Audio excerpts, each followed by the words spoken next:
Hey, good evening, everybody, and welcome to the first gathering that we've had in Washington for women in the world. First one. And I hope you like our little improvised space here that we threw together in the last couple of days. I'm very grateful to the Fairmont for putting this out for us. So thank you very much, Fairmont, for letting us have this fantastic sort of rain-check venue that we've just assembled everybody here tonight. First of all, I've got to ask the question, is Rush Limbaugh here this evening? Because he once said that he would attend a Woman in the World event when hell freezed over. Well, actually, of course, hell did freeze over on Monday morning, and this regrouped breakfast is, I think, an even more electric event than it might have been in the middle of all of that snow. So thanks all of you who sort of made the trek and who actually, came back and did come again. We're so thrilled that you're here. And we're tonight going to be honoring the new U.S. Ambassador for Global Women's Issues, that's Kathy Russell, who's going to be with us in a minute. But first of all, I want to thank tremendously the co-hosts who helped us get this done this evening. And they've really been a wonderful group to work with. Anita Dunn, Cheryl Mills, Maria Teresa Kumar, Elizabeth Thorpe, and Sophie Lady Lila Delatre. I hope I pronounced that right. Thank you so much, ladies, for your help and support. Milan Verveer and Andrea Mitchell are also co-hosts, but they couldn't be here. Andrea had to get off with Secretary Kerry to Kiev, so I think we give her a pass for being here. And, of course, Milan Verveer then, with a change of date, had a speaking engagement. But they also, I know, very much wish that they were with us. And thank you, Toyota, so much for partnering with us, because we couldn't do this without you, and you've been such a terrific, and are such a terrific, supporter for women in the world. Thank you to Toyota and John Lisco and Dion Colvin. This is a great moment for women in the world, because we're about to celebrate our 5th anniversary very soon with the summit in April the 3rd to the 5th, at Lincoln Center in Manhattan. And for those of you who don't know the history, our annual summit began as a kind of passion play in 2009 with some heavy inspiration, I must say, from Washington. It was at the Vital Voices Inspiring Kennedy Center Awards that I first got to know some of the astonishingly courageous women who are confronting unimaginable challenges in their own countries. Women who are toppling repressive traditions, women who are risking their lives every day for social, economic, and political change. We saw some more of them at the International Courage Awards yesterday, which were just incredibly exciting to see. And when I saw these women at the Kennedy Center, I thought, they're such rock stars, these women. I mean, why do they have so little exposure here? There's so much that we in America can learn from them and take back and examine our own lives at the end of it. I thought the time really has come to see foreign affairs through the eyes of women. So we decided to create an annual summit where we could do just that, tell the unknown stories of women who live behind the lines of the news, women that you've never heard of, but you absolutely should have heard of them. So our team went out and we tracked down, with our deep journalistic networks, incredible women doing incredible things. And once we started to dig, we found that there were so many of them. Forces of change from Africa, Egypt, India, Pakistan, all over the world. A vibrant hidden army of women who had the talent and the will to reinvent our future. So 5 years later, Women in the World has grown, just as the voices of women have grown. And now the summit takes place at Lincoln Center with an audience of 2,500.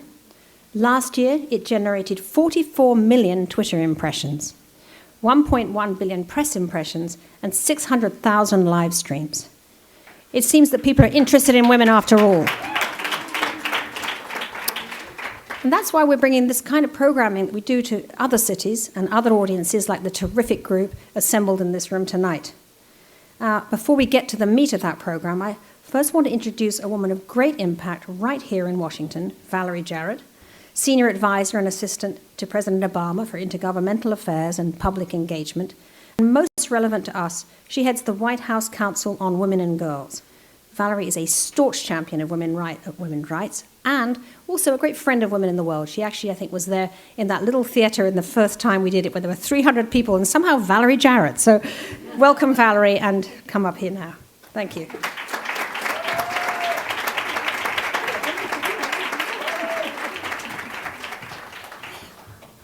Well, thank you very much, Tina, and good evening, everybody.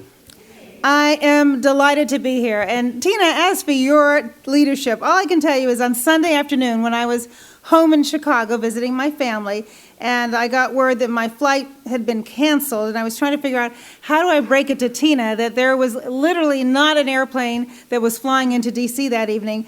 I get an email from her, and she says, Valerie, chances are we're going to have to reschedule the conference. I think we can do it on Wednesday, and I'll get back to you in a few hours. Like 10 minutes later, she says, we're set.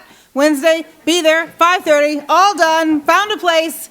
So it is a perfect example of your tenacity and unwillingness to take no for an answer. And as we all know, that's part of how we succeed. Don't take no for an answer. So come on, how about a round of applause for Tina?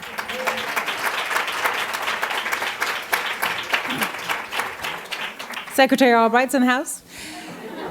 So it is such an exciting way to begin Women's History Month, to be here with you all. And we just had a wonderful event at the White House where we were celebrating International Women.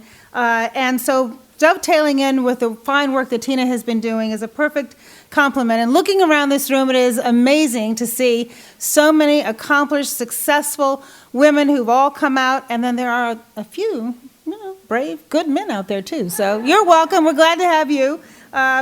So speaking of good men, I work for one of those good men. Thank you very much. Thank you, Anita. Hey, Anita. So I always think that President Obama and most men are shaped by how they're raised. And so I think being raised by a single mom, living with his grandparents for a while and watching his grandmother hit a glass ceiling at the bank that she worked for and go to work every day and try and come home and try not to express her sadness that she never really got that promotion she deserved. And then being married to a pretty successful, strong, competent, gorgeous wife, Mrs. Obama. Come on, a little shout out for the First Lady, right?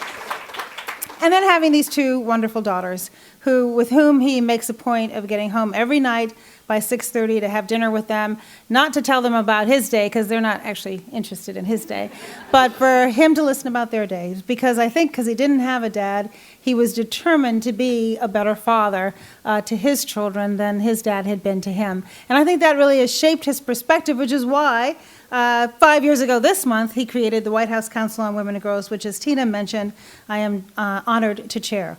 So hopefully you all heard the President's State of the Union this year, where he said it's going to be a year of action. Who better to get to action than a group of women? And he also said, and it's interesting, it may not surprise you that sometimes we do a little polling from time to time, that one of his lines in the State of the Union was the most popular line, not just in this year's State of the Union, but in any of the 5 State of the Unions he gave. And it was the line when he said, "When women succeed, America succeeds." And interestingly enough, he received applause from both sides of the aisle. You know, that doesn't happen all the time in Washington, let alone at a State of the Union. And we know that that's the case not just in America, but around the world. And I don't need to walk this crowd through the statistics about how women are faring in the economy here in the United States and around the world. You live those statistics every day, and you know that despite our progress, we still have a lot of hard work to do. And as I said, the President said this is going to be a year of action, and the economic security of women is a top priority of the President and his administration as he tries to grow our economy and create opportunity for all.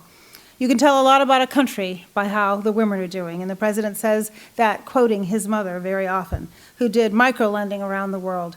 And it's time that we unleash that full potential by changing the paradigm of our work environment and embracing the 21st century workplace, which, let's say, frankly, we have yet to fully do. We know that women need to earn a working wage because they are contributing to the family income more than ever. We know that they should earn equal pay, and you all know we still don't earn equal pay. We know we have to create educational opportunities for women to go into the fields of the future that are growing, and that begins at early childhood education, and it continues through college. We know we need a trained workforce for the skills of tomorrow. We know that we need to provide flexibility in the workplace to support all workers, men and women, in order to maximize their productivity at work, but also importantly, while they manage their critical obligations and their charitable contributions at home and in their communities.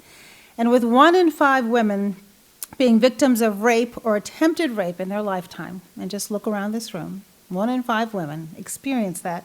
We also need to make sure that our workplace is safe for everybody. And of course, these priorities extend beyond our borders. When women across the world are in positions to lead, to excel in the classroom and in the workplace, to start businesses, to climb ladders of opportunity and succeed, the global economy will surge. We know that, and everyone benefits. And so the question that I pose to you that we need to answer here and at your summit that's coming up is, how do we get from here to there? That's why this conference, Tina, is so important. It's why your leadership on this issue is so important, because what you do is you highlight what works. And I think all too often we admire the problem and we don't challenge and look at what is the solutions. And in this room you have examples of solutions. And so really my challenge to all of you is, let's take those examples to scale. Let's grow what works. Let's invest in what works, and let's stop investing in what doesn't work. So it's not a matter of more government or more programs, although we could always benefit from more resources perhaps, but it's how smartly we use the resources that we have. That's why I'm also pleased to announce that in the beginning of the summer, we are going to host a White House summit on working families. And we decided to say families because as more and more women are entering the workforce, their contribution to the income is more and more important. And we have to change the paradigm of what work is like. It has to mean something different. And the people here today and the people who we want to engage over the next several months, you can write that roadmap working with us together. So we will pull together a diverse group of businesses, academics, advocates, leaders, business owners who are women who have seen what the challenges are to be entrepreneurs and grow their businesses. And let's challenge ourselves. Let's challenge ourselves to really look within ourselves and say, how can we make this better? And it will be good not just for the economy, but for our families, for our society. So as we look towards that 21st century economy, to ensure that women and girls have the opportunity that we all want for our daughters, I certainly want for my daughter, let's make sure that we do it together. Let's make sure we do it collaboratively. Let's make sure that our voices are heard all around the world. And if we do that, then I think the world will be a better place. And just remember, this is going to be a year of action. Thank you very much.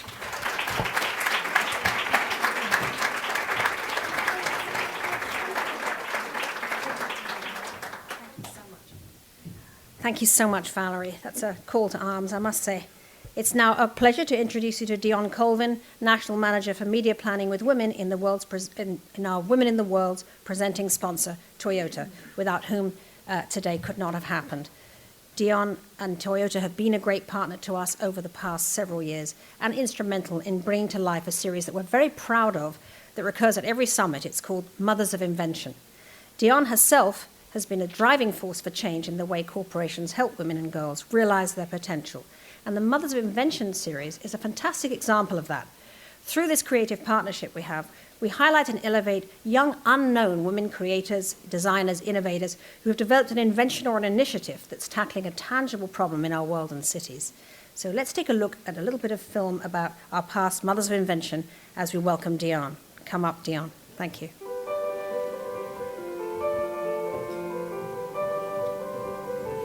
I want you to feel free to be as smart as you can be.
lens to solve the problem.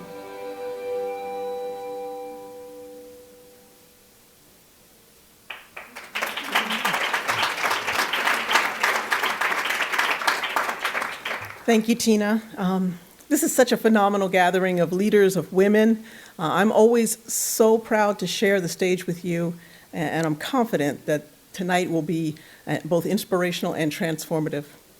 Toyota is very proud to be a presenting partner with Women in the World and to be part of the great energy and innovation and inspiration that these events bring together. At Toyota, we're committed to supporting, inspiring, and celebrating women and to help them go places, the places they want to go.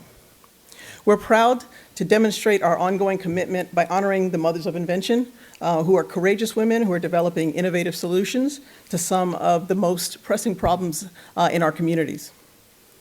We're thrilled to have one here today. I don't know if she's quite made it in, but you saw her featured in the video. Kavita Shukla from Fresh Paper is from the local Washington, D.C. area, and she's going to be joining us later. Kavita is doing amazing work to address the global challenge of food spoilage. We know that the world is better because of women like her and the other mothers of invention. I'd also like to take the time to recognize our guests from Toyota with the Hiring Our Heroes initiative.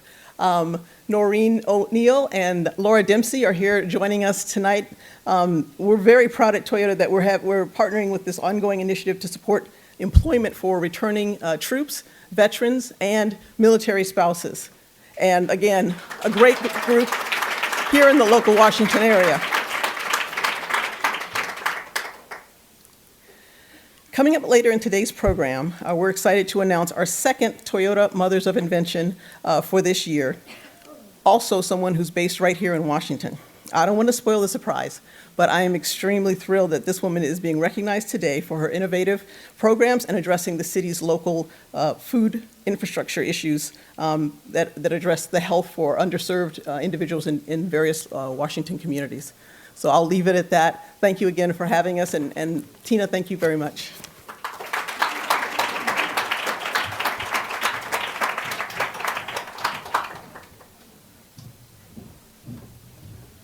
Okay, well, thank you very much, Dion. We're going to meet our new mother of invention in a little time, but first I want you to just watch some rather compelling documentary footage which introduces our next guest. Thank you.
Good evening, everyone.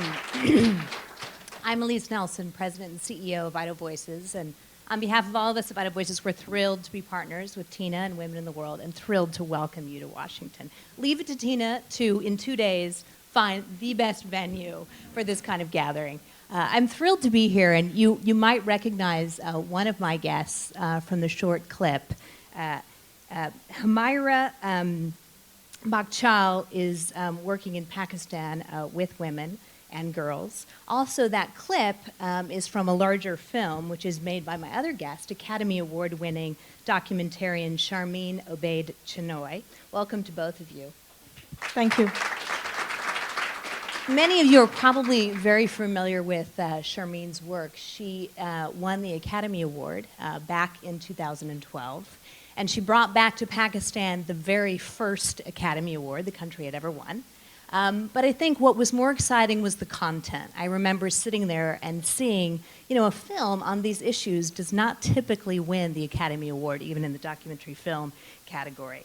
Also, Humaira, at 14 years old, opened the first school in Karachi, and the two have worked together. She is the founder, at just 25, of the Dream Foundation, which provides education and support for a number of girls, and in fact has worked with over 2,000 girls throughout Pakistan. A startling statistic: in the last 7 years, 600 schools throughout Pakistan have been bombed.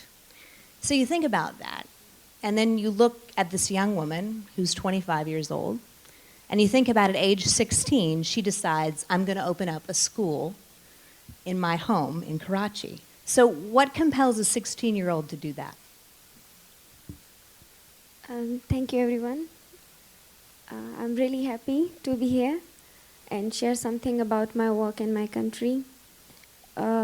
Yes, it's true, but I'm not afraid because I believe that life and death is rest in the God's hand. There is nothing that I can do stop when my death come. So when my time come, I will go. But I work with the community and for the community. So we have to, not everybody can live Pakistan. We have to stay with the conditions and we have to work with this kind of situation. Because we believe education is the most powerful thing which we can change the world. And education is the most powerful weapon which we can use against the intolerance and this extremism.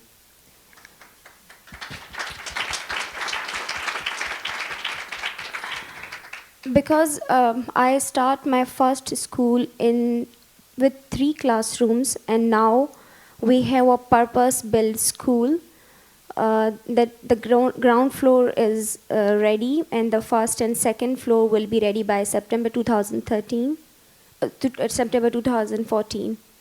So, and currently we are focusing on the curriculum designing and teacher training. So there is nothing impossible which you can dream it and you can do it. Wonderful. Watching that clip, I think one of the things that really struck me was that what you're really doing is shifting mindsets and shifting culture. And I know from my experience, that's one of the hardest things to do. So how do you begin to change minds? Actually, I believe change comes in a community when you build a strong foundation.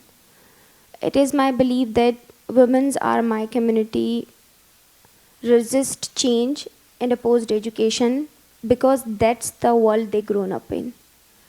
But in my school first grade, the girls are graduated, they became teacher, and they became role model.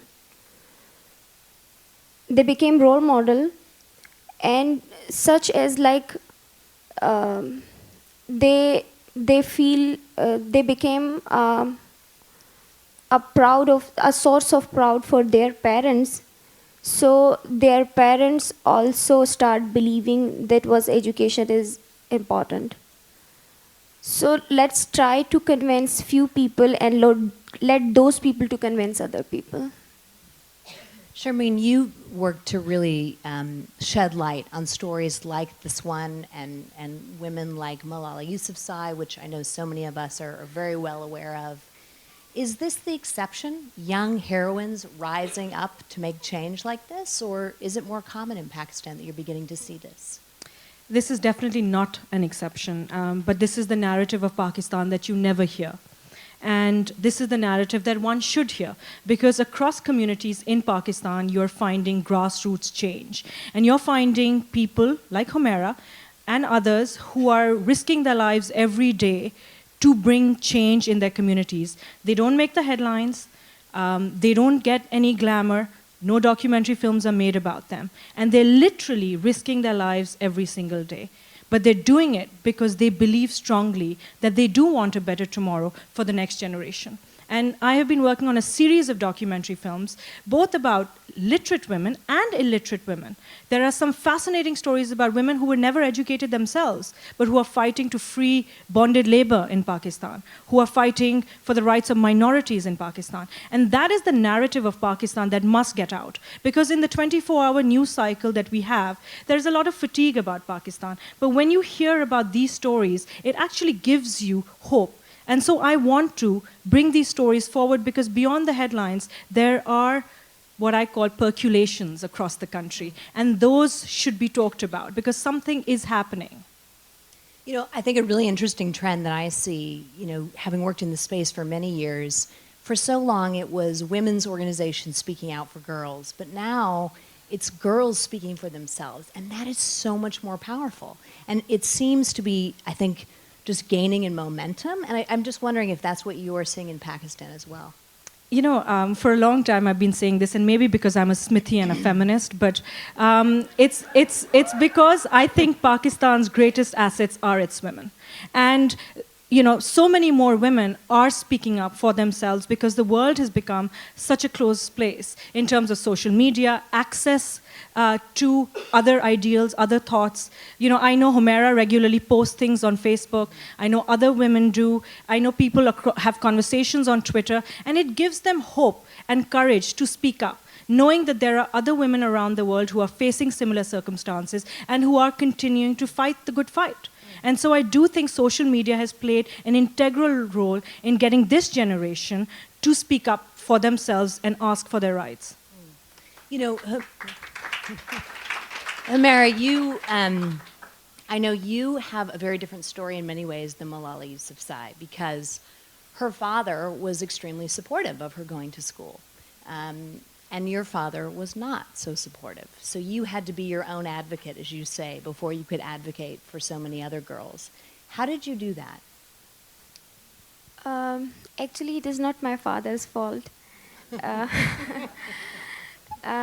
Because he was following traditions. He had always seen that girls are not getting educated. So that's why he don't want to be educated. But my mother's want to break this cycle, and she told my father she would earn her own money to send us to school. After lots of resistance, in which my father was broken my mother's arms once, I still remained to get education. But after a few years later, my father saw what my education did for me and what I in turn did for my community. And now he believes, like my mother, we must believe our next generation. And now he works to mobilize other parents to send their daughters to school. Sounds like you've been part of his transformation. That's great. That's great. Wow. Can I ask you, Sharmeen, how do you begin to make change in this area? You and I were talking earlier about, you know, finding these stories, but it's not enough just to tell the stories. How do you make real breakthrough? You know, your president about a year ago announced about $10 million to educate every girl in Pakistan by 2015. We're a year away from that.